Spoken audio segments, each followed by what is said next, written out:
Bismillahirrahmanirrahim. Assalamualaikum warahmatullahi wabarakatuh.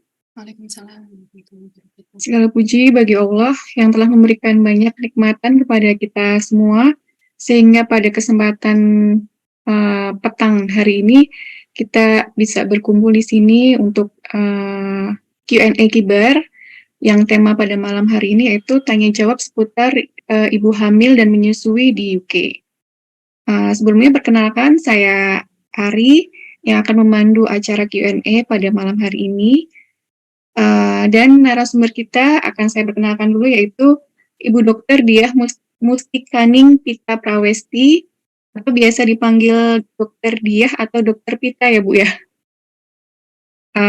Beliau adalah spesialis obgyn atau kandungan yang sudah menetap di Inggris di salah satu rumah sakit di London ya Dok ya. Di Milton Keynes sekarang saya. Oh ya. Mungkin untuk lebih lanjutnya kepada teman-teman yang mau mengikuti bisa di IG Live. Malam hari ini kita seperti yang tadi saya sebutkan akan membahas seputar ibu hamil dan menyusui di UK. Untuk yang baru datang atau untuk yang sedang memprogramkan untuk hamil, mungkin bisa menyimak lebih jauh, nanti bisa bertanya langsung kepada Dokter Diah. Sebelum masuk ke pertanyaan-pertanyaan ini, Dok, boleh diceritakan sedikit, Dok, pengalaman dokter sebagai dokter kandungan di sini sudah berapa lama dan berawalnya seperti apa, Dok? Iya, terima kasih Mbak Ari. Assalamualaikum warahmatullahi wabarakatuh. Terima kasih kepada Kibar UK yang telah memberi kesempatan kepada saya untuk sedikit berbagi pengalaman dan pengetahuan mengenai layanan maternitas ya atau maternity care di UK. Jadi saya sudah bekerja sebagai dokter kebidanan dan kandungan sejak lebih dari 10 tahun yang lalu di sini. Sebelumnya saya training di Indonesia juga sebagai dokter umum dan kemudian dokter spesialis kebidanan dan kandungan. Saat ini saya bekerja sebagai consultant obstetrician and gynecologist di Milton Keynes University Hospital di Milton Keynes.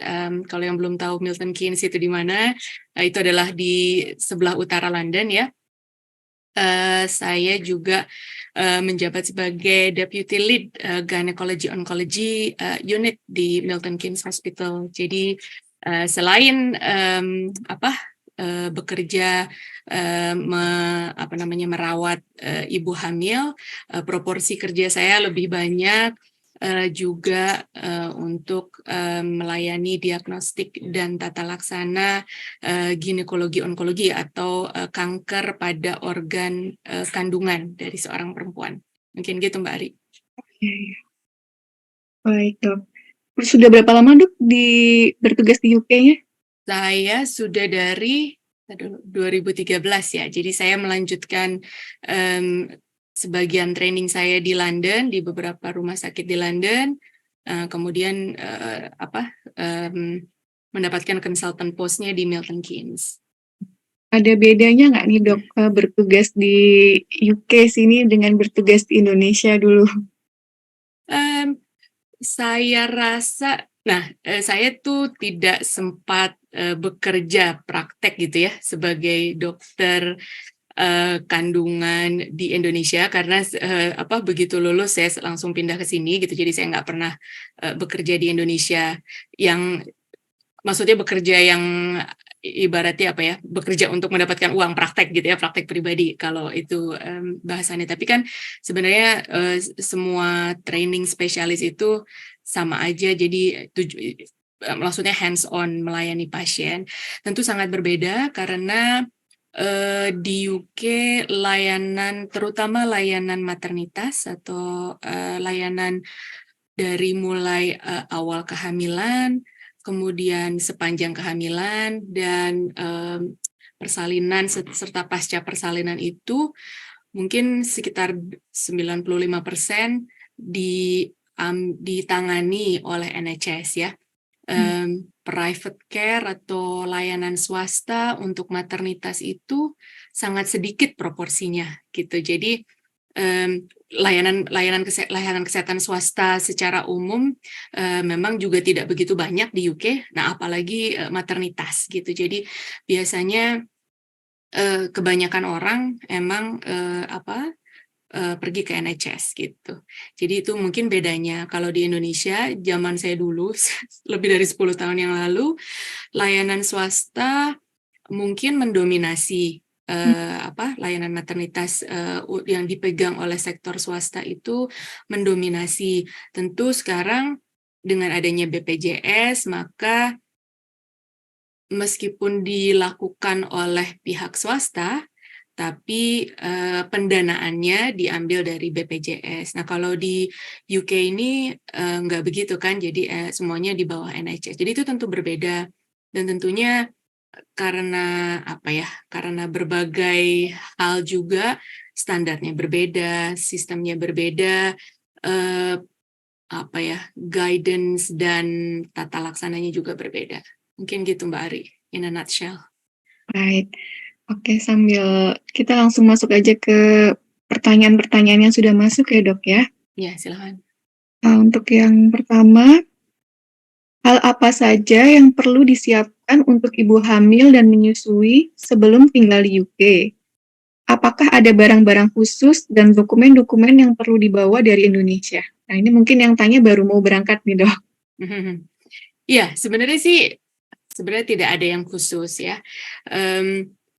Jadi layanan maternitas di UK sama seperti di tempat yang lainnya, bisa diakses oleh siapa saja yang memang entitled untuk mendapatkan layanan tersebut. Jadi, kalau emang untuk teman-teman yang kemudian akan, pindah ke UK, dipastikan bahwa, nanti ketika sampai di UK entitled untuk layanan NHS kalau memang, ingin, mendapatkan layanan NHS.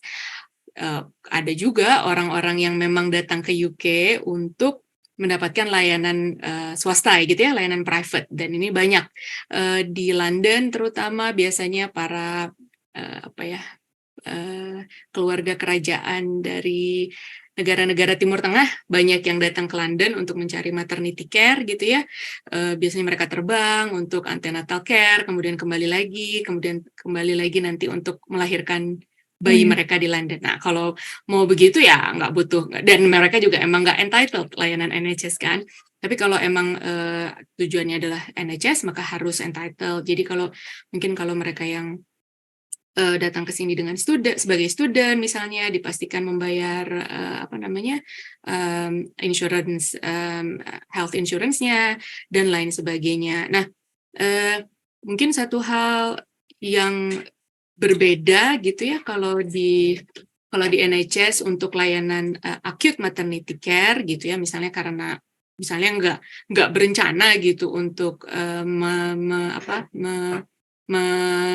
mengambil layanan, misalnya datang ke sini cuman misalnya untuk visit aja. Untuk visit aja kan biasanya berarti nggak bayar, health insurance gitu ya, cuma datang aja. Nah, tapi kalau ternyata terjadi sesuatu, maka harus mencari, pertolongan medis gitu ya dalam hubungannya dengan kehamilan, maka tetap bisa, tergantung layanan apa dan sampai mana yang dibutuhkan. Nanti ada yang, free karena emang kewajiban gitu ya, NHS, punya klausul, yang emergency sifatnya, mereka tidak akan bayar fee for service-nya, tapi kalau kemudian ada hal-hal tertentu yang kemudian menjadi lanjutan, nah itu akan di-charge gitu ya. Jadi, kalau yang emang kesininya tidak entitled untuk layanan NHS, tapi ada kemungkinan nanti harus mengakses layanan kesehatan di NHS, maka pastikan memiliki health insurance yang meng-cover, apabila terjadi emergency, dalam proses kehamilannya. Mungkin itu aja, Mbak. Tadi, barang khusus dan dokumen yang perlu dibawa dari Indonesia gitu, Dok? Sebenarnya sih nggak ada ya, cuman kalau misalnya kita tahu bahwa atau teman-teman tahu ada kondisi medis tertentu yang nanti bisa menjadi potensi penyulit dalam kehamilan misalnya, maka kalau bisa mendapatkan rekod dari Indonesia, maka itu akan sangat membantu untuk kita di sini gitu ya. Jadi kita nanti nggak tebak-tebakan, "Oh dulu apa ya?" Gitu. Misalnya, "Oh dulu saya pernah operasi," misalnya. "Saya pernah operasi ada miom diangkat dari rahim saya. Nah, kalau misalnya kita bisa tahu nih, saya sebagai klinisi di sini, oh dulu seberapa besar, bagaimana dokternya dulu mengoperasinya, apakah sampai sedalam mana, apakah kemudian nanti aman untuk kemudian mencoba melahirkan normal atau harus operasi karena waktu itu operasi yang sebelumnya dilakukan di rahimnya itu sangat kompleks. Nah, hal-hal yang kayak gitu, maka tentu akan sangat bermanfaat kalau misalnya datanya bisa dibawa ke sini gitu. Tapi kalau overall sebelumnya fit and healthy, nggak ada operasi sebelumnya, maka sih insya Allah nggak ada yang perlu dikhawatirkan. Baik, jelas sekali. Oke, kita akan lanjut ke pertanyaan selanjutnya ya, Dok, ya.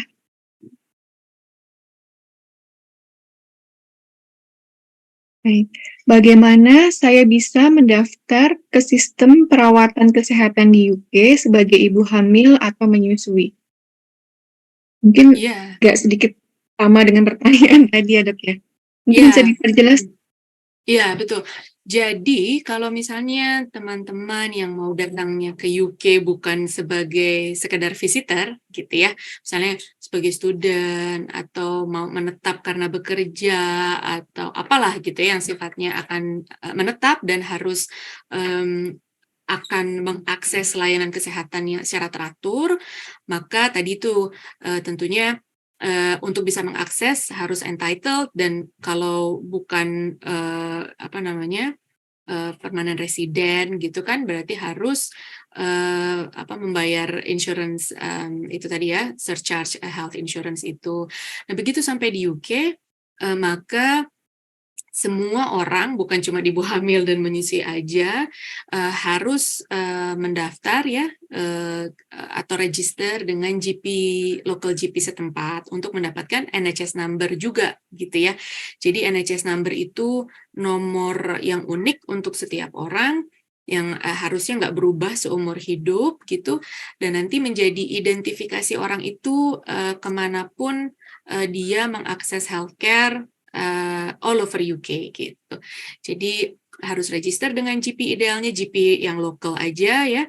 GP itu general practice atau family physician. Biasanya sekelompok general practitioner itu mereka akan membentuk satu klinik gitu ya namanya GP surgery. Nah, biasanya tinggal kalau udah tahu tinggalnya di mana gitu biasanya Google aja gampang nearest GP Iya, surgery-nya GP apa. ya. Kalau misalnya mereka masih terima pasien karena mereka punya kapasitas maksimal, mereka nggak bisa semua diterima gitu ya.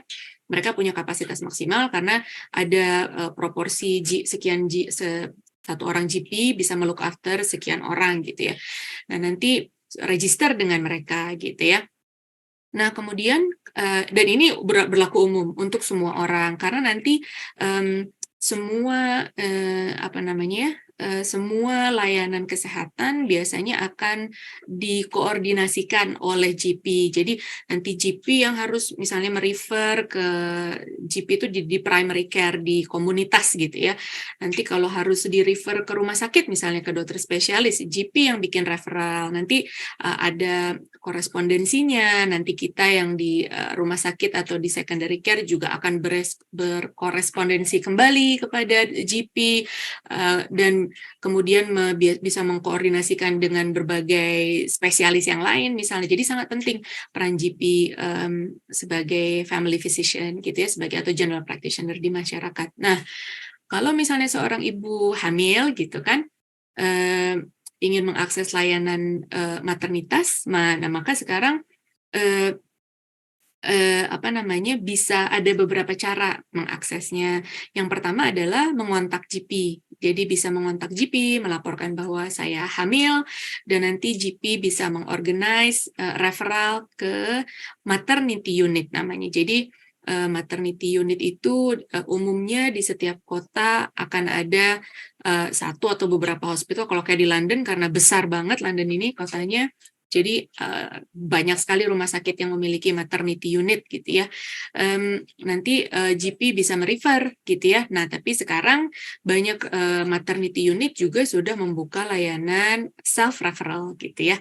Jadi terserah kita bisa self refer aja sendiri gitu ya. Misalnya, oh saya maunya rumah sakit itu karena reviewnya bagus gitu ya. Sekarang sudah zaman apa tuh? Zaman rating dan review gitu kan ya. Jadi silakan mau kemana gitu. Tapi tentunya yang patut diingat adalah apakah praktikal gitu. Misalnya, oh iya rumah sakit A reviewnya bagus banget sih, tapi jaraknya jauh banget dari rumah kita gitu kan, itu kan nggak praktikal gitu. Nah jadi harus dipertimbangkan apakah praktikal untuk namanya book atau self refer ke rumah sakit tersebut gitu. Jadi bisa self referral biasanya kebanyakan rumah sakit yang memiliki maternity unit mereka punya page tersendiri di websitenya dengan link untuk self refer. Biasanya nanti akan ada semacam kuesioner di situ ketika kita self refer, kuesionernya mengcover berbagai hal, salah satunya adalah riwayat penyakit sebelumnya dan lain sebagainya. Jadi nanti semua formulir itu begitu disubmit akan ada staf yang menerima dan men-triage, nanti akan dikontak untuk booking appointment gitu. Nah itu cara mengakses ya. Kalau nggak ada masalah, kalau semuanya baik-baik aja, Jadi, maaf Dok, kehamilan tadi gimana kalau gimana? milih sendiri tetap Mhm. lewat GP atau lewat websitenya Enggak, hospital? bisa langsung self refer sekarang bisa. Jadi lewat GP bisa, mau self referral juga bisa. Nah, kebanyakan websitenya di kebanyakan rumah sakit itu masih terbatas dalam bahasa Inggris. Sudah ada beberapa rumah sakit yang menyediakan self referral form yang mereka menyediakan opsi berbagai bahasa lain, tapi nggak semuanya gitu. Jadi kalau misalnya nggak pede gitu ya, aduh takutnya nanti salah nih ngisi formulir referralnya, lebih comfortable GP aja gitu misalnya karena bisa ngomong, atau kalau ketemu GP bisa ada translator misalnya, jadi nggak khawatir pesannya salah tersampaikan dan segala macam, bisa juga. Jadi bisa dua-duanya, nggak ada masalah. Cukup lengkap tadi. Jadi awalnya untuk saya singkatnya, jadi bagaimana bisa mendaftar tadi kalau baru mau berangkat dari Indonesia, tentunya pas kita bikin visa plus insuransinya ya Dok ya. Baru nanti sampai Iya. sini kita daftar ke GP, kemudian kalau memang hamil kita laporkan bahwa kita hamil gitu ya Dok ya. Iya, atau mau self referral juga bisa. Jadi sekarang untuk membypass, karena GP juga tinggal nge-refer doang, jadi untuk membypass itu Mhm. bisa self refer aja. Oke, baik. Kita lanjut ke pertanyaan selanjutnya.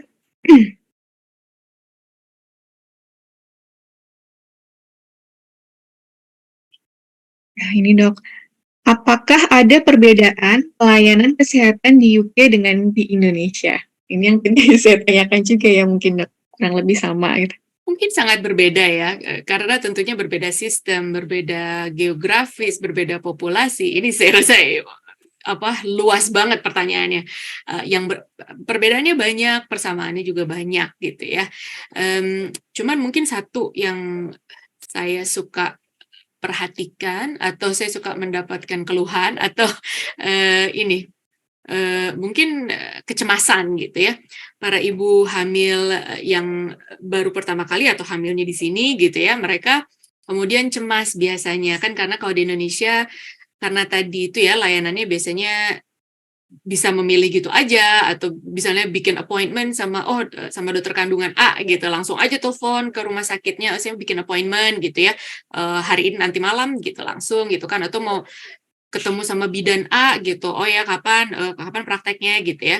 Nah kalau di sini nggak seperti itu. Kalau di sini jadi sistemnya adalah tadi itu setelah self referral nanti hospital yang akan mengontak. Jadi bisa nanti bidan akan mengirim appointment gitu ya. Nanti yang pertama tuh biasanya untuk setiap ibu hamil ada namanya booking appointment. Biasanya waktunya 1 jam sama midwife. Midwife akan meminta informasi yang sangat lengkap ya. Udah ada proformanya mereka itu. Jadi sangat lengkap, men-screening semua.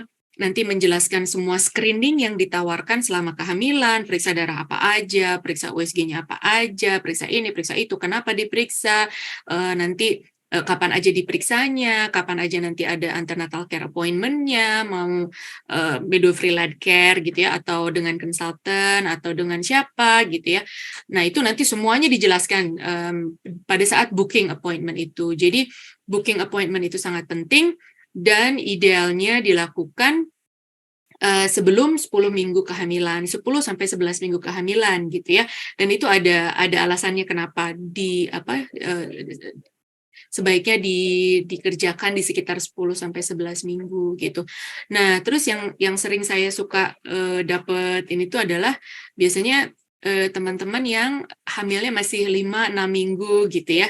Terus sudah self refer, terus tapi kok belum dapat aja sih nih appointment-nya, terus saya ngapain nih jadi sampai sekarang sampai nanti booking appointment saya yang 10 minggu atau 11 minggu itu saya gimana nih kok nggak ada yang iniin sih gitu ya. Kok saya nggak USG dari awal sih, kok saya nggak ini nggak itu, nah gitu ya. Nah, ini sangat berbeda kalau di UK. Yang kalau di UK, kalau misalnya dari sejak awal kehamilan nggak ada masalah gitu ya, oh tes hamil positif gitu, terus nggak ada masalah sama sekali, sehat-sehat aja, maka apa namanya, layanan kesehatan tidak akan menemui mereka gitu istilahnya ya, sampai nanti pada saat booking appointment. Nah, bedanya di sini adalah karena mereka semua yang hamil gitu ya, diharapkan mereka sudah punya pengetahuan apa aja yang harus dikerjakan gitu ya. Misalnya, oh ya tahu harus misalnya minum folic acid gitu ya. Oh, tahu misalnya makanan-makanan apa yang harus dihindari gitu ya. Misalnya jenis-jenis keju tertentu yang berpotensi mengandung listeria dan segala macam. Dan itu ada semua di NHS website. Jadi kalau di sini orang dianggap bahwa hamil itu harus punya knowledge gitu ya. Jadi nanti ketemunya pas 11 minggu untuk booking appointment. Nah, gimana kalau yang ternyata pada saat awal kehamilannya yang sampai sebelum 11 minggu itu terus ada penyulit gitu ya. Apa penyulitnya? Misalnya hamil nih 5-6 minggu udah positif, oh tapi terus perdarahan gitu, atau kok sakit ya perutnya gitu ya, atau oh mual muntahnya tuh berat banget gitu, misalnya sampai nggak bisa makan, nggak bisa minum sama sekali sampai dehidrasi. Nah, untuk mereka-mereka yang kehamilan di awalnya ini nggak straightforward gitu ya, maksudnya ada penyulit, maka ada layanan namanya early pregnancy unit di sini sendiri gitu ya, terpisah. Bisa diakses dari GP referral gitu ya, misalnya kalau saya hamil 6-7 minggu, booking appointment saya masih 3 minggu lagi, tapi sekarang saya ada perdarahan nih gitu ya, apa saya keguguran ya atau apa ya gitu. Nah, itu bisa diakses layanan early pregnancy unit-nya dari GP referral ya, jadi kita ke GP bikin appointment sama GP, nanti GP akan assess, dan kalau misalnya sesuai akan di-refer ke early pregnancy unit, apakah butuh USG lebih awal, apakah butuh apa aja gitu ya. Jadi itu layanannya sedikit berbeda gitu. Tapi kalau yang all straightforward dari awal, akan booking appointment dan nanti akan USG yang pertamanya itu nanti akan sekitar 11 plus 5 sampai 13 plus 6 minggu gitu ya. Namanya dating scan, dan itu juga ada rasionalnya kenapa dilakukan pada saat itu gitu. Jadi karena akan dilakukan selain menentukan usia gestasi, juga biasanya di sini ditawarkan secara rutin yang kita kenal sebagai combined screening test. Jadi untuk screening test untuk kelainan kromosom. Jadi trisomi 21 atau Down syndrome, kemudian juga trisomi 18 dan 13 gitu. Jadi semuanya sudah tata sedemikian rupa supaya efektif. Gitu Free Mbak, juga ya kira-kira. dok untuk yang Kenapa? pelayanan kromosom, tes kromosom Semuanya tadi itu? free. Semuanya free di sini, asal entitled itu tadi ya, asal entitled untuk mengakses layanannya. Ya. Mungkin itu perbedaan yang paling menonjol ya, kalau di Indonesia mungkin kita untuk mendapatkan screening test sampai ke tahap kromosom itu jarang-jarang gitu ya dok ya? Ya, jadi pengetahuan terbatas saya tentang layanan maternitas, pengetahuan saya udah obsolete banget kalau yang untuk Indonesia, karena saya udah Udah nggak lama tinggal di di Indonesia sini ya? udah lama. Tapi memang standar standarnya tentu berbeda tadi seperti saya bilang ya. Jadi, apa namanya, sepanjang pengetahuan saya gitu kalau misalnya mengakses dengan BPJS gitu misalnya di Indonesia, maka, saya rasa entah pemeriksaan yang di-cover-nya juga, saya kurang tahu apa aja gitu ya. Tapi kalau di sini semuanya standar, misalnya, makanya itu booking appointment tuh sampai 1 jam karena banyak banget yang harus, midwife itu jelaskan gitu ya. Jadi tadi misalnya ada, screening untuk kelainan kromosom, ada screening untuk infeksi, jadi di sini diperiksa ibu akan diambil darah untuk, eee, penyakit-penyakit infeksi yang berpotensi ditularkan kepada janin yang dikandungnya, misalnya HIV/AIDS, hepatitis gitu ya, sifilis ya, dulu juga rubella, tapi sekarang rubella udah enggak lagi. Nah gitu, jadi itu semua udah standar di sini. Jadi makanya, eee, apa,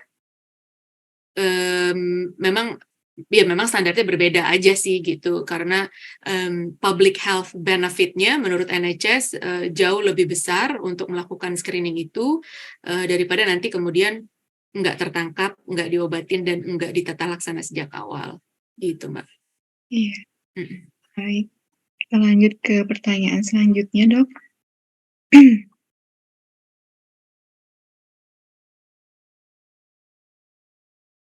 Kak, apa perbedaan antara layanan kesehatan publik dan pribadi di UK?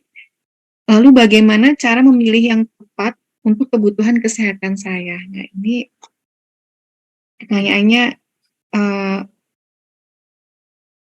untuk memilih antara yang publik atau yang pribadi gitu, Dok? Iya, kalau memang sama aja sih sebenarnya, kalau yang pribadi itu berarti private kan ya, berarti swasta. Kalau di UK tadi seperti saya ceritakan, eee, mayoritas orang mengakses NHS karena secara historis, secara tradisional memang, NHS, dari sejak dibentuk, berapa ya, tahun 1948, memang itu tugasnya. Jadi justru layanan swasta di Inggris itu mungkin baru-baru aja, belum lama gitu ya, karena, mmm, tadinya semuanya sama NHS, sekarang aja mungkin agak lebih menjamur dan, biasanya, memang target pasarnya adalah mereka, terutama kalau di kota seperti di London atau kota-kota besar lainnya di Inggris, adalah mereka yang dari luar negeri gitu ya, yang ingin, mengakses layanan atau expertise, dokter-dokter di Inggris gitu. Jadi, biasanya target utamanya itu. Tapi sekarang juga, udah ada juga, udah lebih banyak juga rumah sakit swasta yang kalau memang ingin, ke rumah sakit swasta, bisa aja gitu. Ya cuman tentu harus membayar, itu aja bedanya. Sama juga di Indonesia gitu kan, kalau di NHS, di rumah sakit NHS itu kan nggak ada kasir ya, kalau teman-teman yang udah pernah, ke GP atau ke rumah sakit, yang NHS, maka nggak ada namanya kasir, itu nggak ada. Semua dari sejak masuk sampai keluar, ya udah masuk dan keluar aja, nggak ada kasir, nggak ada pembayaran, namanya nggak tahu gitu. Bahkan kadang-kadang kalau ada orang yang nggak entitled dengan, NHS Care aja gitu, orang juga bingung, siapa yang akan narik bayarannya gitu, nggak ada, karena kita nggak tahu gitu. Jadi itu bedanya. Nah memang perbedaan yang lainnya adalah emang, significantly expensive gitu ya, layanan swasta di sini, karena memang, mmm, apa, mmm, ya memang semua semua dokter, semua itu juga biasanya mereka kerjanya di NHS, ada beberapa yang kemudian juga sekalian, praktek di private hospital, tapi juga nggak terlalu banyak gitu, kebanyakan kebanyakan, orang juga kerjanya di NHS gitu. Jadi tadi kalau untuk memilih yang sesuai untuk kebutuhan kesehatannya gimana, Dok? Sebagai orang yang saya sih, sangat pro NHS gitu ya, NHS provide everything gitu ya, jadi kalau itunya orang sini tuh, NHS will be with you from cradle to, grave gitu ya. Jadi dari sejak bahkan sebelum cradle ya, sebelum ketika masih di dalam kandungan sampai mati, orang itu dilayaninya oleh NHS gitu.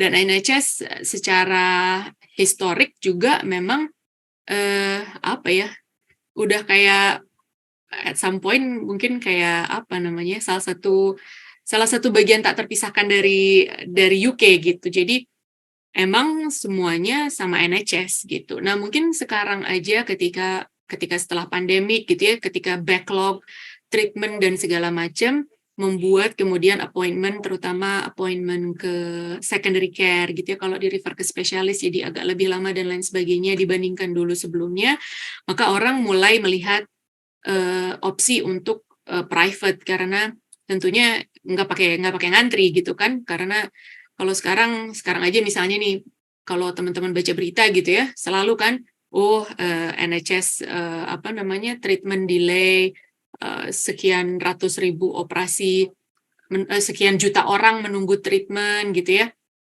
Nah itu karena memang, ya underfunded aja, udah berapa belas tahun terakhir, underfunded dari government, kemudian juga pandemik menambah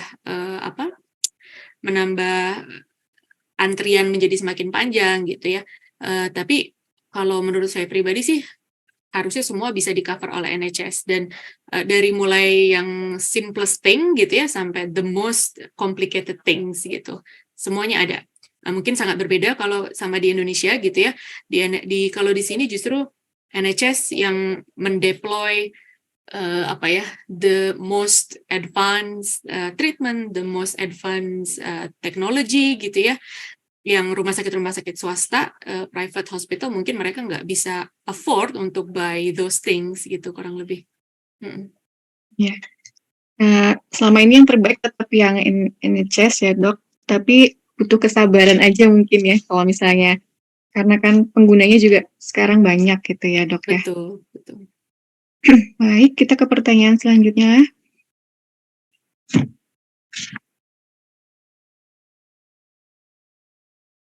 Ini ada yang sedikit curhat nih.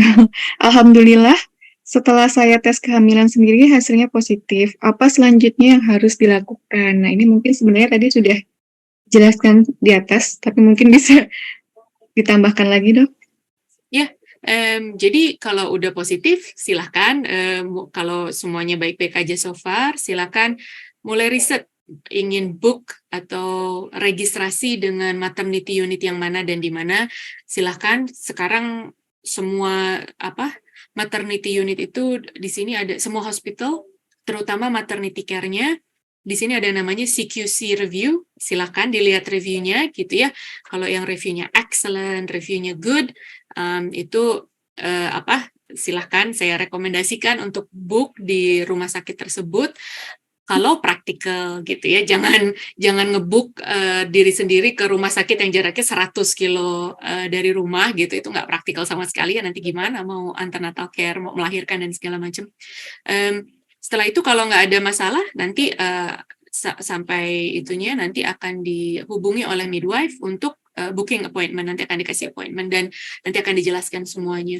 Kalau misalnya ada problem, seperti tadi saya bilang, ada pendarahan, ada sakit, ada apalah gitu ya, yang merasa bahwa ini nggak bisa menunggu sampai booking appointment-nya, maka tadi tuh bisa mengakses early pregnancy unit, either by GP gitu ya, atau kalau memang dirasa mengancam nyawa gitu ya, misalnya berdarahnya banyak banget gitu ya, misalnya seperti keguguran tapi berdarahnya banyak banget, tengah malam lagi, mana ada GP buka gitu ya, silakan langsung ke accident and emergency, mereka nanti kita di rumah sakit selalu ada gynecologist on call juga 24 jam sehari. Jadi karena memang nature pekerjaan saya gitu ya, selalu deal dengan segala acute emergency, kita semua ada on call 24 hours. Jadi bisa tinggal ke A&E nanti akan kontak kita gitu kalau emang butuh input dari gynecologist.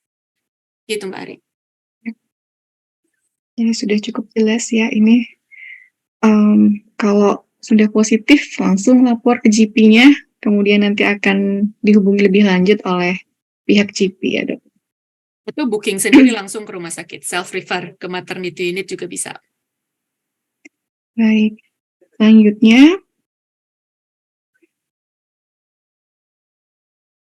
Ya, bagaimana saya dapat menemukan dokter kandungan atau bidan yang tepat di area tempat tinggal saya di UK? Masih sama pertanyaannya, Dok. Ya, jadi sayangnya di UK kalau teman-teman mengakses NHS Care nggak bisa milih bidan dan nggak bisa milih dokter, ya. Jadi bisa milih rumah sakit, bisa milih maternity unit gitu ya, tapi tidak akan bisa memilih siapa bidannya. Atau misalnya saya nggak mau sama bidan, saya maunya sama dokter, nggak bisa juga gitu ya. Jadi di sini sudah ada pathway-nya gitu, mereka yang kita anggap low risk ya gitu ya, maka hanya akan bertemu dengan bidan sepanjang kehamilannya, tidak akan bertemu dengan dokter. Jadi kalau di sini kalau bertemu dengan dokter itu berarti ada sesuatu yang nggak benar gitu ya. Jadi kalau yang semuanya normal-normal aja, low risk, ketemunya sama midwife. Midwife biasanya nggak bisa milih, tapi biasanya mereka bekerja dalam satu tim. Jadi biasanya tiap maternity unit itu bekerja punya sistem masing-masing. Misalnya kalau di tempat saya, mereka bekerja dalam satu tim nanti mereka punya area catchment area gitu ya. Jadi nanti mereka kenal tuh dengan semua ibu-ibu hamil yang mereka look after di area tersebut, dan ibu-ibu itu juga kenal dengan timnya. Jadi nanti meskipun mereka gantian, tapi mereka tahu gitu semuanya. Jadi itu baik untuk continuity of care gitu ya. Your team, membina relationship dan lain sebagainya gitu. Nah, kalau sampai harus bertemu dengan dokter gitu ya, karena ada penyulit misalnya, ada apalah gitu ya. Nah, biasanya nanti akan ada namanya name consultant gitu ya, nanti akan di-refer untuk jadi midwife akan refer kepada dokter kandungan kalau ada problem aja. Kalau nggak ada problem, mereka, karena pregnancy itu bukan disease ya, pregnancy itu kan bukan penyakit, itu adalah sesuatu yang sifatnya fisiologis gitu kan. Nah, tapi kalau misalnya ternyata ada komplikasi, ada penyulit, harus ketemu dokter, midwife akan refer, dan nanti akan dapat name consultant, yang juga biasanya nggak bisa milih gitu ya. Jadi nanti biasanya sepanjang antenatal care-nya akan ada di bawah konsultan tersebut gitu ya. Biasanya nanti kalau ada clinic appointment dan lain sebagainya, biasanya sama konsultan itu gitu ya. Tapi nanti pada saat persalinan, kalau misalnya memilih untuk bersalin di rumah sakit ya, orang di sini tidak semuanya memilih bersalin di rumah sakit, bisa home birth, bisa dan lain sebagainya, atau bisa di midwifery led unit sama midwife aja tanpa ada dokter, atau bisa di delivery suite namanya ya, atau obstetric led unit gitu. Jadi kalau melahirkan ya dengan siapa aja yang pada saat itu bertugas, karena kan 24 jam ya, beda sama kalau di Indonesia gitu kan.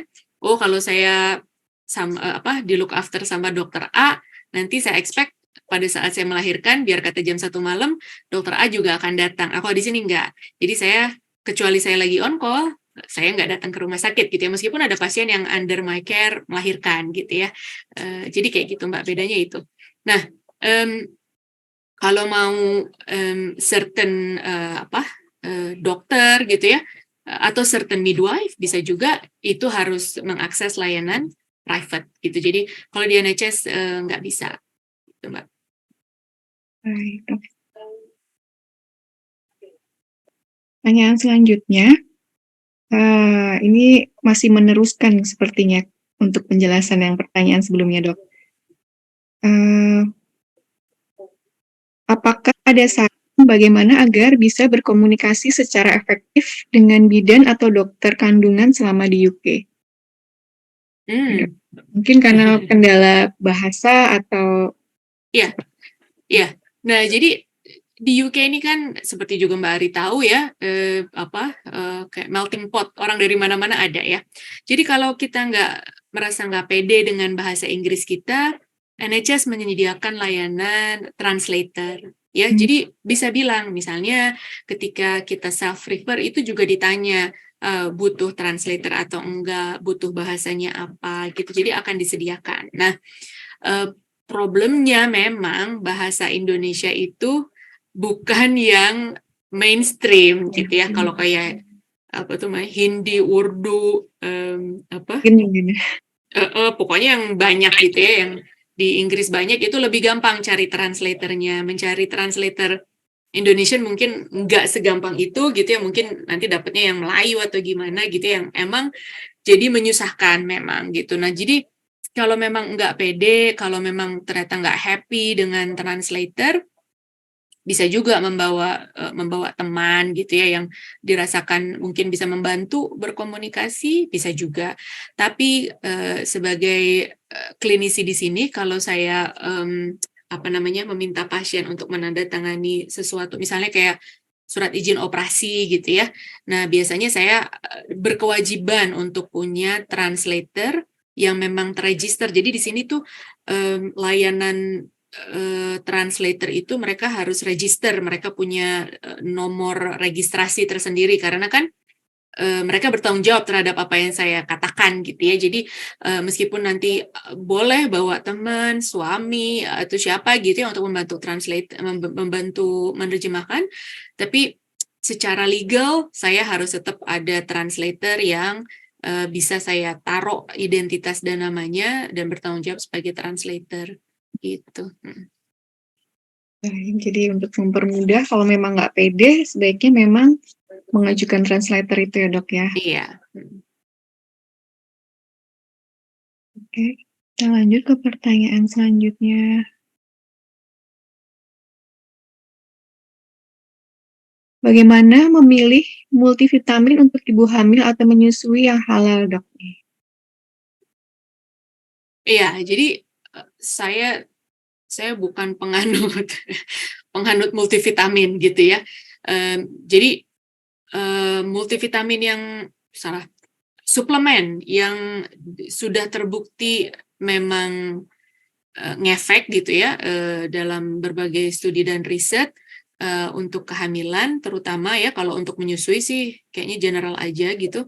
Kalau untuk kehamilan yang jelas adalah asam folat ya, suplementasi asam folat, 400 mikrogram dari sejak, awal kehamilan sampai, minimum 12 minggu gitu ya. Itu udah terbukti menurunkan angka kejadian, mmm apa namanya, neural tube defect atau, defek dari, sistem saraf pusat gitu. Kalau sebelumnya ada, riwayat kehamilan sebelumnya, terdampak dari, apa tadi, defek, saraf pusat, maka dosisnya harus yang tinggi, yang 5 miligram, atau kalau misalnya ada penyakit-penyakit, penyulit, maka bisa jadi harus dinaikkan jadi 5 miligram ya.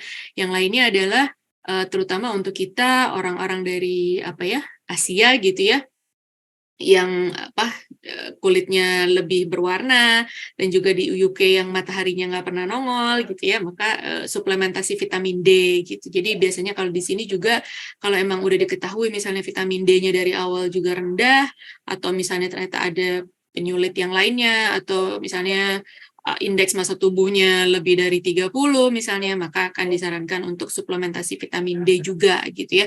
Nah, suplementasi-suplementasi yang lain tidak ada Mmm, tidak ada evidence-nya, kecuali memang dibuktikan, terdapat defisiensi gitu ya. Misalnya, jadi kan kalau di sini selama kehamilan itu akan diperiksa hemoglobinnya beberapa kali gitu ya. Kalau ternyata, rendah nanti at some point dan ternyata rendahnya karena misalnya, karena kekurangan zat besi, ya dikasih suplemen zat besi, karena kekurangan vitamin B12 misalnya, ya dikasih injeksi B12, kekurangan apa ya dikasih gitu ya, tapi otherwise enggak.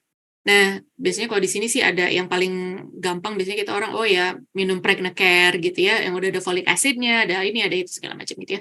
Cuman, kalau ada yang spesifik sih saya nggak ada yang spesifik. Kecuali tadi itu aja, vitamin D, dan folic acid yang emang udah dibuktikan gitu ya. Kalaupun ada kebutuhan khusus tadi akan diberikan dari rumah sakit ya, Dok, ya? Iya, iya. Tadi tuh biasanya kan tadi kan begitu booking biasanya ada booking bloods ya kan. Kalau ternyata kok hemoglobinnya rendah atau apanya ada yang rendah. Nah, itu nanti akan ditelepon. Oh ya kamu harus ini nih. Tapi maksudnya bukan blindly. Kalau yang rutin diberikan atau semua ibu hamil sebaiknya mengkonsumsi itu tadi ya asam folat itu tadi. Makanya semua di sini itu kalau misalnya teman-teman cek NHS website, pregnancy care gitu ya, semuanya udah ada di situ. Jadi diharapkan tanggung jawab itu juga ada di tangan masing-masing orang, tidak rely dengan healthcare profesional kan nggak aksesnya kan nggak 24 jam gitu kan. Jadi NHS website itu lengkap banget gitu ya, itu resource yang sangat berharga. Nanti ketika booking appointment itu biasanya nanti midwife akan kasih segepok gitu ya, segala leaflet, segala apa informasi, segala link, segala website yang bisa diakses kalau ingin ibu hamil ingin tahu lebih banyak tentang berbagai hal gitu. Baik. Oke, pertanyaan selanjutnya lagi ya dok ya. Oh ya tadi mungkin yang belum terjawab terkait halalnya dok tadi ya. Terkait Halalnya. Jadi tadi halal. Oh ya. ya. Sekarang kalau di sini banyak banget yang udah vegan vegetarian ya. Biasanya kalau saya sih lihat aja itunya vegan atau vegetarian, insya Allah halal. Nggak ada alkohol udah halal gitu kan. Baik. Untuk pertanyaan selanjutnya, bagaimana mengatur perjalanan ke rumah sakit saat tiba waktu persalinan? Nah, iya, makanya tadi saya bilang harus praktis gitu ya. Jangan book maternity unit yang entah jauh di mana gitu ya. Tapi diharapkan sih semua ibu hamil yang akan melahirkan mengarrange transportasinya sendiri ya. Bisa taksi, bisa terserah nyetir sendiri, dianterin teman dan lain sebagainya.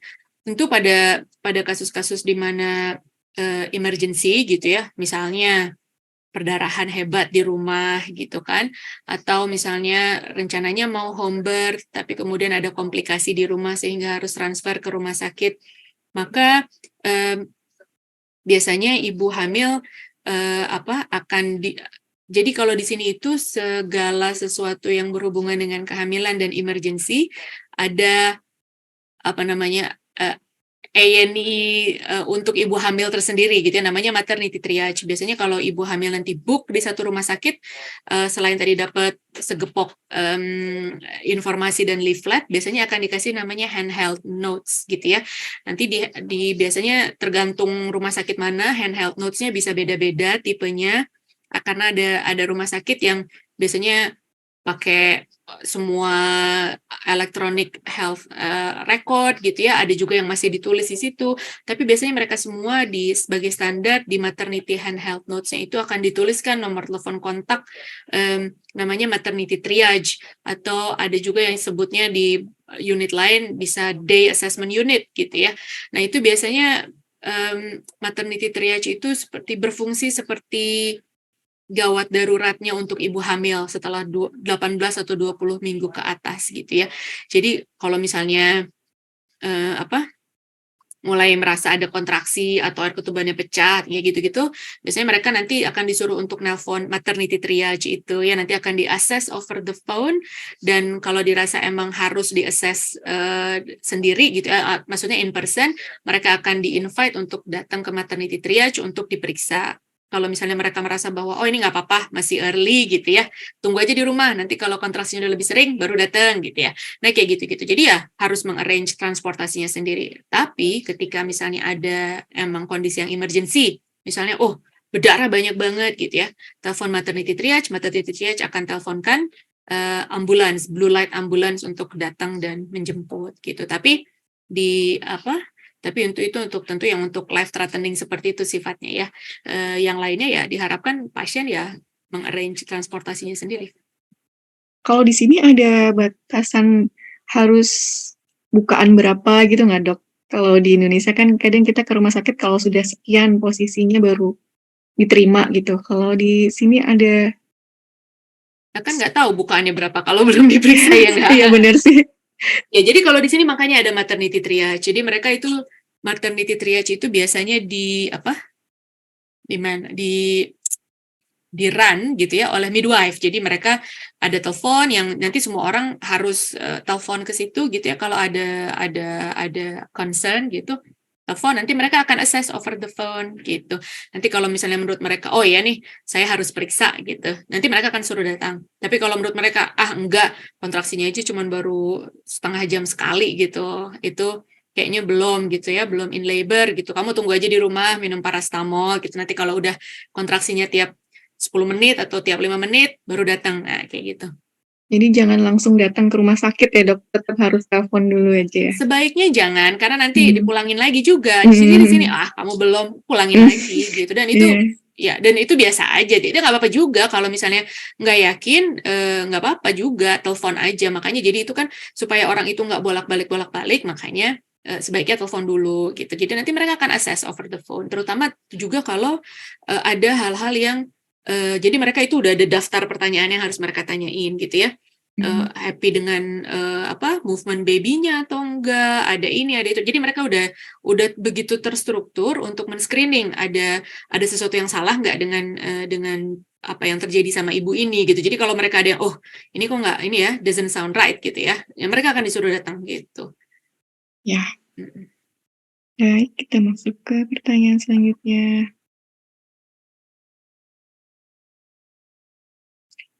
Oke, Dok, ini tentang balita. Vaksin balita di UK apakah halal ya, Dok? Nah, karena saya bukan dokter anak, saya nggak ngasih vaksin sama balita ya. Biasanya juga GP yang ngasih vaksin sih, di sini juga bukan dokter anak, nggak ada dokter anak ngasih vaksin, biasanya GP yang kasih ya. Setahu saya sih kebanyakan vaksin, halal, karena biasanya mereka, juga, apa namanya, vegan atau vegetarian gitu ya.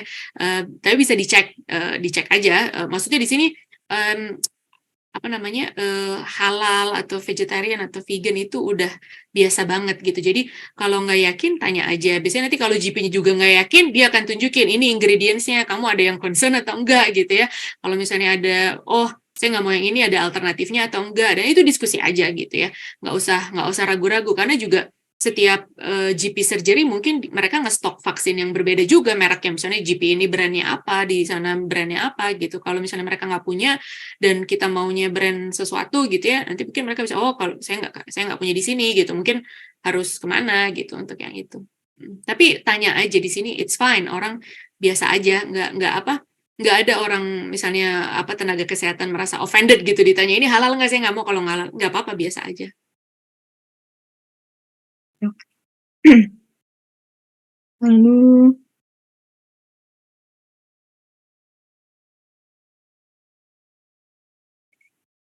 berapa lama cuti lahiran untuk mahasiswa S3, Dok, di UK ini? Nah, saya rasa kalau mahasiswa S3 itu biasanya, sepanjang pengetahuan saya sih itu ya, tergantung nego sama supervisornya gitu kan. Jadi itu nggak ada law-nya, yang ada karena kan, apa namanya, mmm, apa ya, tergantung yang mau bayar atau yang mau pakai beasiswa dan lain sebagainya, tergantung mereka. Yang di sini yang ada law-nya itu adalah yang jelas yang bekerja, maternity payment-nya ya, maksudnya, dibayar gajinya, selama dia cuti melahirkan dan lain sebagainya, itu yang ada law-nya. Tapi kalau sebagai student sih, ya itu nego aja sama Tergantung supervisornya mau sponsornya gimana. ya?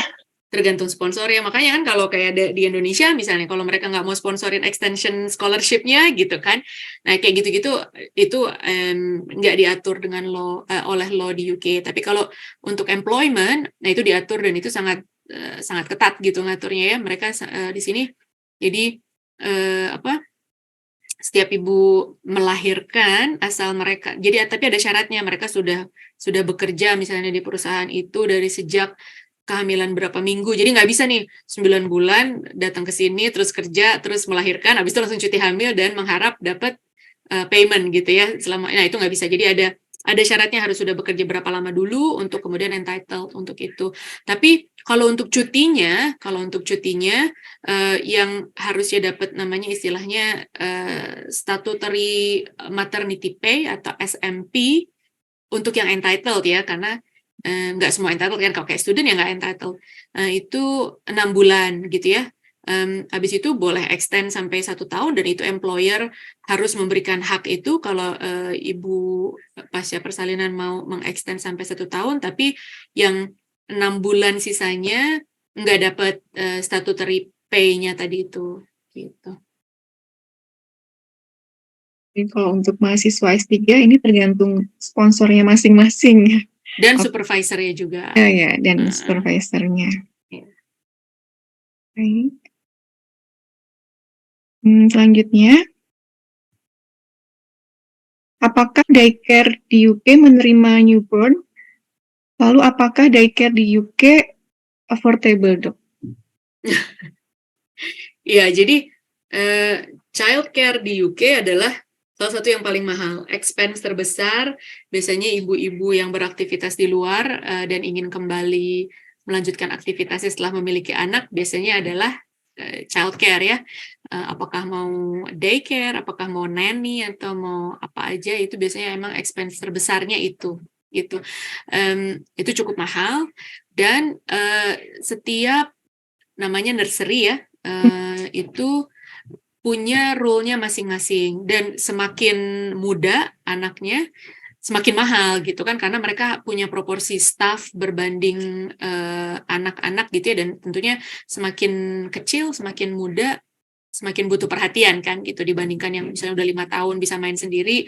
Nah bukan kebanyakan setahu saya sih yang paling muda mereka menerima ada yang bisa sampai 2 minggu gitu ya atau 6 minggu gitu. Tapi itu ya itu tadi nggak semuanya menerima. Kebanyakan sepertinya yang menerimanya setelah 6 bulan karena biasanya juga ibunya kan entitled untuk 6 bulan ya, 6 bulan maternity pay anyway. Jadi kenapa juga orang mau kembali bekerja earlier than that gitu ya. Tapi emang mahal. Di sini childcare sangat mahal dibandingkan dengan negara-negara Eropa lainnya atau negara-negara Barat yang lainnya. Gitu, Mbak.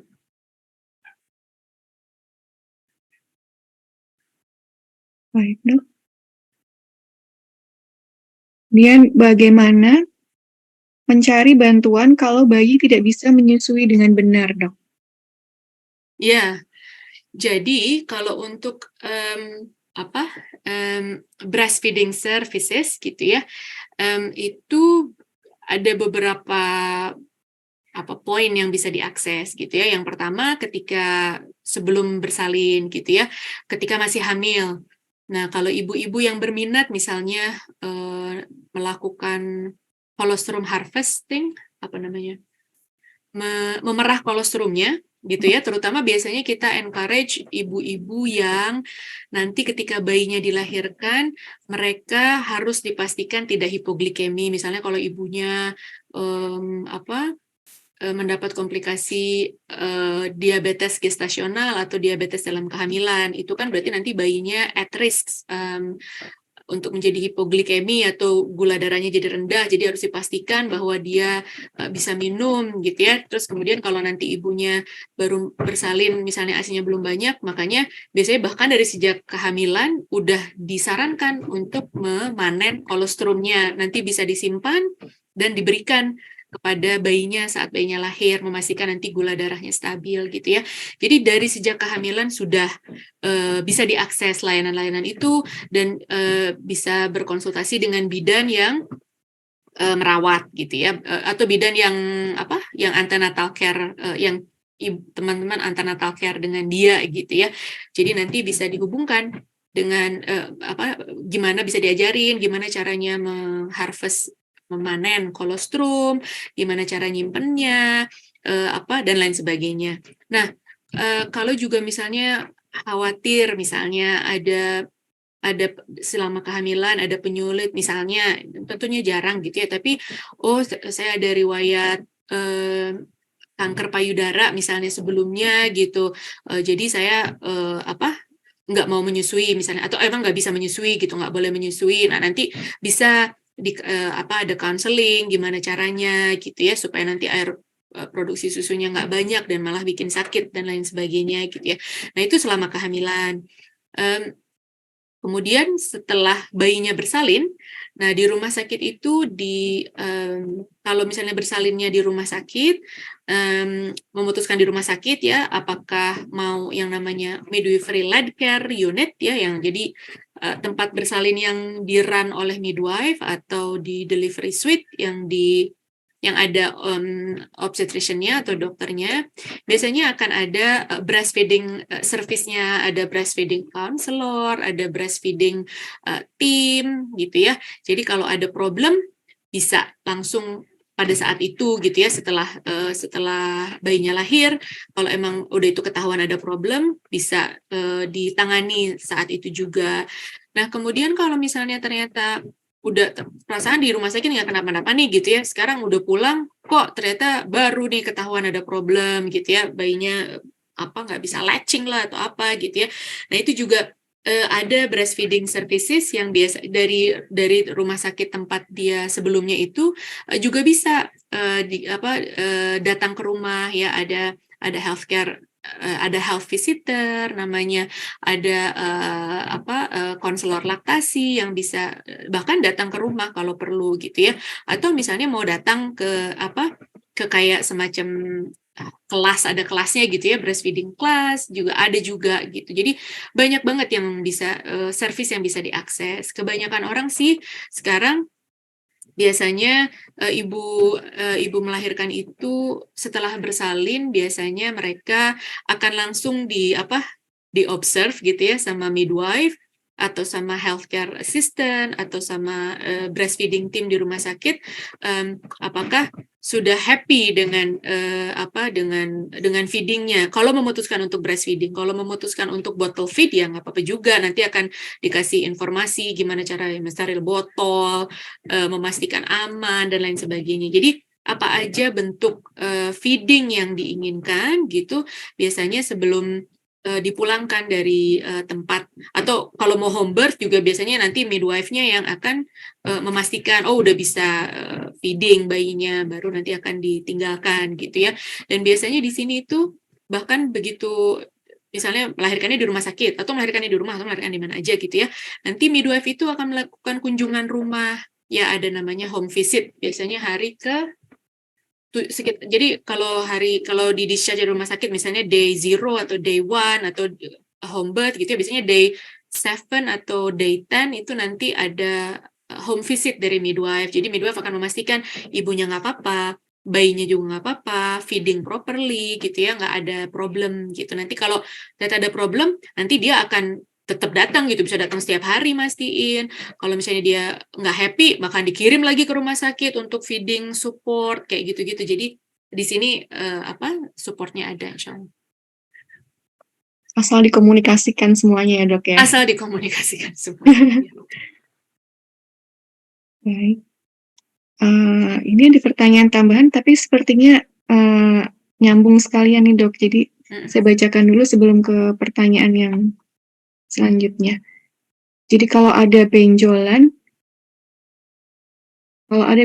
di payudara itu apakah akan mempengaruhi ASI ya dok? Benjolan bukan kanker bisa banyak juga kan ya. Kalau cuma sekedar lipoma, fibroadenoma sih harusnya nggak berpengaruh. Jadi aman ya dok ya? Selama Tapi itu itu tadi dipastikan aja bahwa itu bukan kanker. Baik. Untuk pertanyaan yang selanjutnya yang terakhir nih sepertinya, kalau tidak ada pertanyaan lagi dari IG ya. Saat ini sedikit panjang dok, ada curhatannya. Jadi saat ini saya kehamilan melalui IVF di Indonesia yang G2POA1. Dari konsultan yang di Indonesia, kami disarankan induksi di 40 week jika tidak ada tanda persalinan. Di sini kami diberikan pilihan melahirkan midwife di unit atau labor suite. Nah, terus kami cenderung lebih nyaman di midwife unit karena lebih homey dan nyaman untuk persalinan. Tapi kami masih ragu jika qadarullah harus induksi. Apakah sebaiknya di labor suite mengingat lebih dekat dengan fasilitas tindakan dari anestesi dan konsultan OB-nya. Kemudian kebetulan kami punya background medis, jadi semakin tahu ilmunya semakin khawatir dengan resiko induksinya. Mohon pencerahannya dok. Ignorance is bliss ya kan.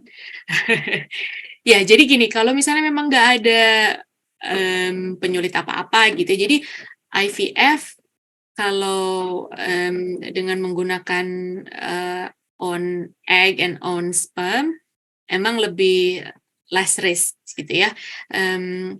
Cuman tentunya kan, apa namanya, along the way, of the pregnancy juga, labor, maka things could happen gitu. Kalau memang, apa namanya, semuanya nggak ada komplikasi sama sekali dan emang merasa bahwa, kalau udah itu goes into labor spontaneously, saya nggak ngelihat ada reason kenapa nggak di midwifery led gitu ya. Nah, tapi tentunya kalau diinduksi, there is no way, akan diakomodasi di, midwifery led unit gitu ya, karena ada beberapa keterbatasan di midwifery led unit, mereka tidak menggunakan continuous, fetal monitoring misalnya gitu ya. Itu hanya dikerjakan di, obstetric led unit misalnya kayak gitu. Nah, mmm kalau menurut saya gitu ya, tentunya saya bukan, bukan, dokter yang menangani, jadi saya nggak punya akses, kepada semua medical record gitu ya. IVF cuman satu aja, tapi yang lain-lainnya kan banyak juga. Saya sebagai dokter tidak memberikan advice hanya berdasarkan, informasi satu satu aja gitu, "Oh saya IVF." So gitu ya. Yang lain-lainnya gimana, fetal growth-nya gimana, apakah ada penyulit yang lainnya, previous history, previous surgery, dan lain sebagainya. Jadi silakan diskusi dengan midwife dan, kalau misalnya midwife-nya happy bahwa emang nggak ada risk factor yang lain yang mengharuskan lahir di, obstetric led unit, kenapa enggak gitu ya. Di sini midwife mereka strict banget karena mereka punya guidance, tapi kalau sampai harus induksi, ya nggak akan, it's not suitable for, midwifery led unit, gitu mungkin. Jadi tetap harus konsultasi dengan, dokternya ya, Dok, ya, karena banyak pertimbangannya ya. Iya, betul betul. Baik, ini tadi sepertinya pertanyaan terakhir. Saya coba cek lagi. Sepertinya belum ada tambahan lagi nih pertanyaannya.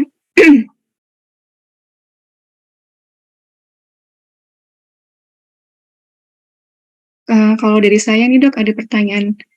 Beberapa teman-teman pernah berdiskusi juga, kalau misalnya yang pengen program kehamilan di sini seperti apa ya, Dok, ya?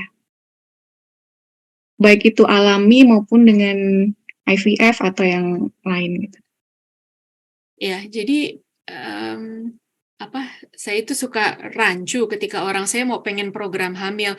Maksudnya, apakah memang ada kesulitan untuk menjadi hamil gitu ya, sehingga kemudian, meng-imply program tertentu gitu ya, atau emang mau berencana hamil aja, tentu itu udah dua hal yang berbeda. Kalau emang nggak, atau maksudnya baru mencoba hamil gitu ya, baru menikah kemudian akan mencoba hamil, ya nggak ada masalah, silahkan gitu ya. Silahkan buka website, tadi itu NHS, mempersiapkan kehamilan, kapan harus mulai mengkonsumsi, sebaiknya mengkonsumsi asam folat misalnya sebelum 3 bulan sebelumnya, sudah mulai misalnya kayak gitu ya. Sebaiknya misalnya sudah punya, imunitas terhadap apa dan lain sebagainya gitu ya.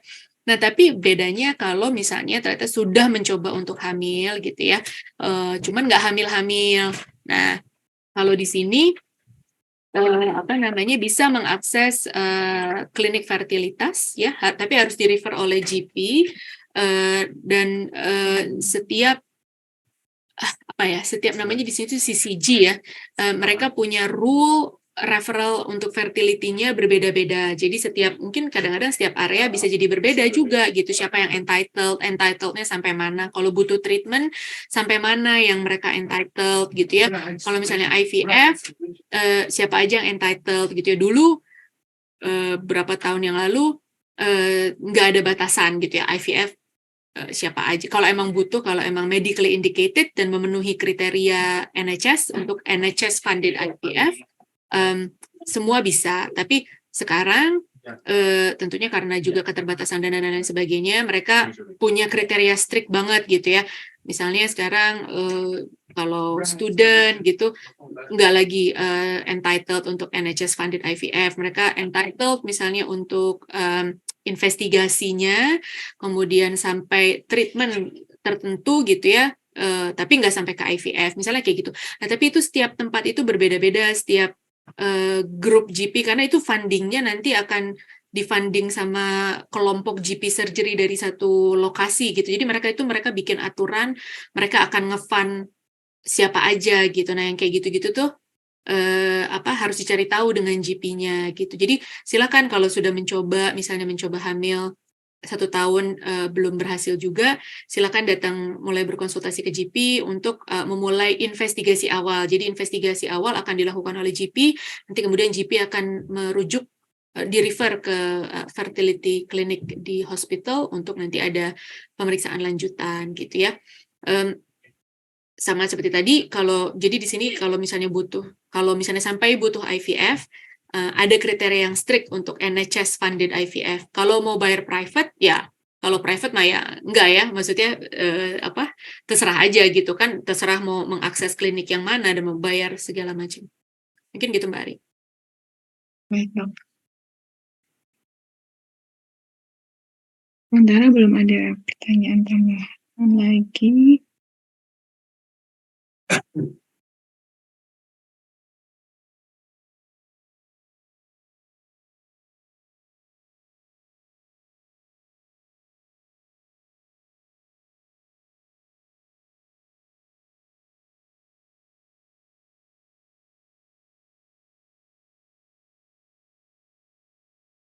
Baik, Dok. Ada pertanyaan dari saya nih sebenarnya. Kalau untuk pemeriksaan seperti gigi untuk ibu hamil gitu di sini ada juga nggak, Dok? Iya, jadi di sini kan dentist medical dental check up itu kan sebaiknya setiap 6 bulan ya. Dan kalau adult kan meskipun disubsidi oleh NHS harus bayar kan tetap gitu. Nah, tapi kalau ketika hamil itu dapat exemption. Jadi free. Terus juga kayak prescription. Kalau di England kan kita harus bayar ya kalau dikasih prescription. Tapi kalau ibu hamil dapat exemption masih sekarang. Jadi free juga prescription gitu. Jadi emang ada beberapa perk yang emang khusus ibu hamil gitu. Termasuk salah satunya adalah setahu saya dental care masih jadi free kalau hamil.